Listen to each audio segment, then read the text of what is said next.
Assalamualaikum warahmatullahi wabarakatuh. Perkenalkan, nama saya Ira Yusika dengan nomor NIM 2011100. Saya dari kelas 4A reguler pagi.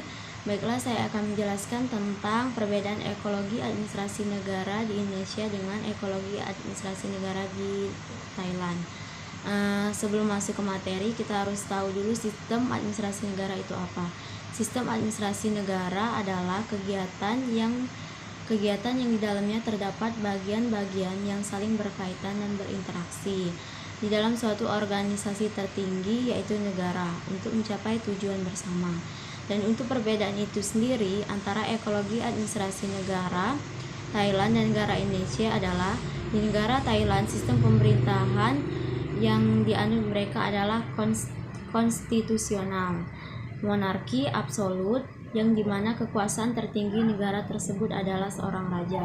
Dalam pemerintahannya, negara Thailand dipimpin oleh Perdana Menteri dari anggota-anggota parlemen dari pimpinan partai yang mayoritas.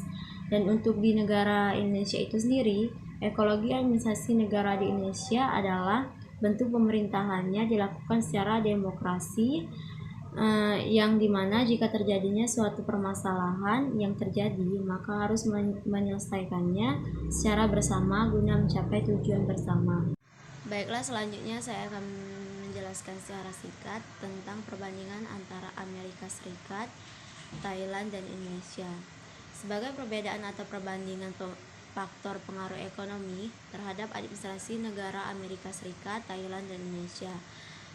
Negara Indonesia menganut sistem ekonomi Pancasila yang mengutamakan kekeluargaan, sedangkan sistem ekonomi Amerika Serikat adalah sistem ekonomi pasar. Sementara ekonomi Thailand tidak didasarkan pada pasar tetapi berdasarkan pada sistem redistribusi. Dengan demikian, aspek-aspek administrasi negara di Indonesia dipengaruhi oleh sistem ekonomi Pancasila.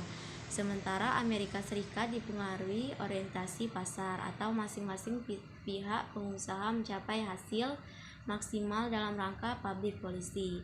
Sedangkan ekonomi Thailand dipengaruhi oleh kegiatan ekspor-impor dikendalikan oleh raja. Oleh karena itu, terdapat percampuran antara ekonomi dengan administrasi negara sehingga tidak dapat dibedakan antara tindakan raja sebagai administrator atau sebagai ekonomi. Baiklah, itu saja yang dapat saya jelaskan. Lebih dan kurang saya mohon maaf. Saya akhiri. Wassalamualaikum warahmatullahi wabarakatuh.